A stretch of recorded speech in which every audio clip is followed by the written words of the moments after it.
প্রিয় শ্রোতা দর্শক, শুভেচ্ছা জানবেন। আপনারা যারা নিকট কাছে দূর দূরান্তে দেশে বিদেশে কাজে ব্যস্ত থাকেন, তাদের জন্য মাস্টারি সংবাদের এই বিশেষ সংবাদের আয়োজন। আশা করি চ্যানেলটিকে সাবস্ক্রাইব করে সঙ্গে থাকবেন।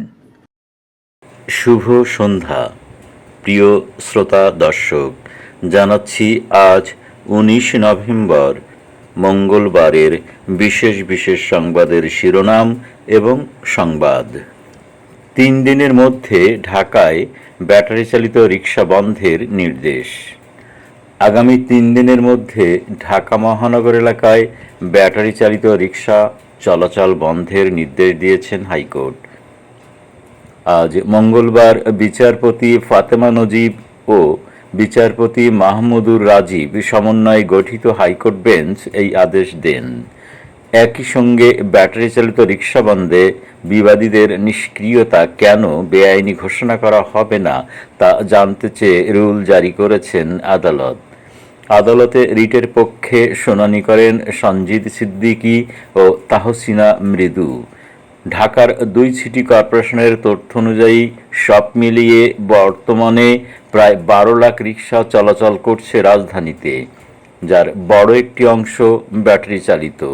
এছাড়া পুরাতন প্যাডেল চালিত অনেক রিক্সায় ব্যাটারি লাগিয়ে যান্ত্রিক করা হচ্ছে। অন্তর্বর্তী সরকারের উদ্দেশ্য নিয়ে সন্দেহ করছে জনগণ, ফখরুল। অন্তর্বর্তী সরকারের উদ্দেশ্য নিয়ে জনগণ সন্দেহ করতে শুরু করেছে বলে মন্তব্য করেছেন বিএনপির মহাসচিব মির্জা ফখরুল ইসলাম আলমগীর। জনগণের আস্থা বজায় রাখতে নির্বাচনী রোডম্যাপ দেবার আহ্বান জানান তিনি।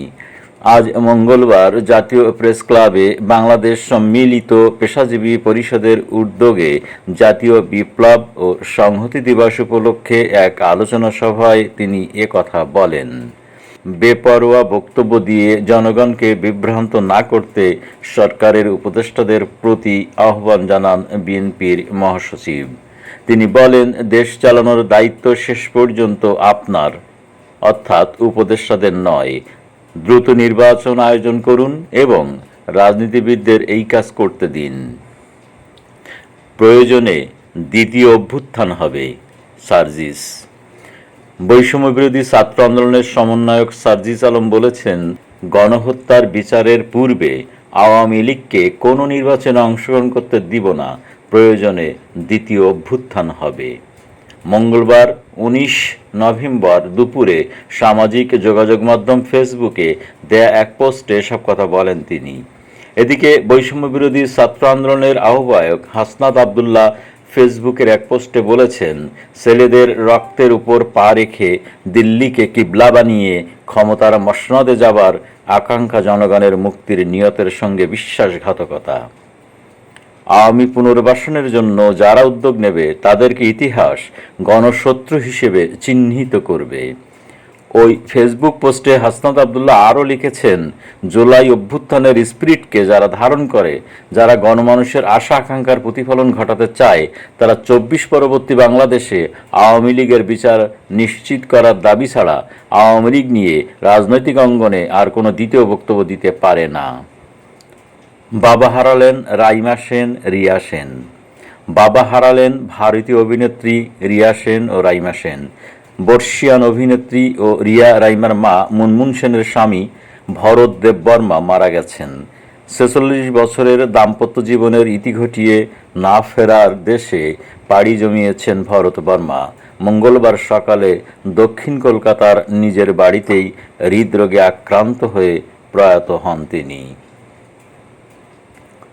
গাজীপুরে ফের শ্রমিকদের মহাসড়ক অবরোধ, উভয় দিকে যান চলাচল বন্ধ। গাজীপুরের চন্দ্রা নবীনগর সড়ক অবরোধ করে মহানগরের জিরানি ও চক্রবর্তী এলাকায় ডোরিন ফ্যাশন লিমিটেড ও বেক্সিমকো ইন্ডাস্ট্রিয়াল পার্কের শ্রমিকরা বিক্ষোভ অব্যাহত রেখেছেন। অবরোধ করায় ওই সড়কের উভয় দিকে যান চলাচল বন্ধ রয়েছে। এতে চরম দুর্ভোগে পড়েছে ওই সড়কে চলাচলকারীরা। সড়ক বন্ধ থাকায় অনেকেই বিকল্প সড়ক দিয়ে যাতায়াত করছে।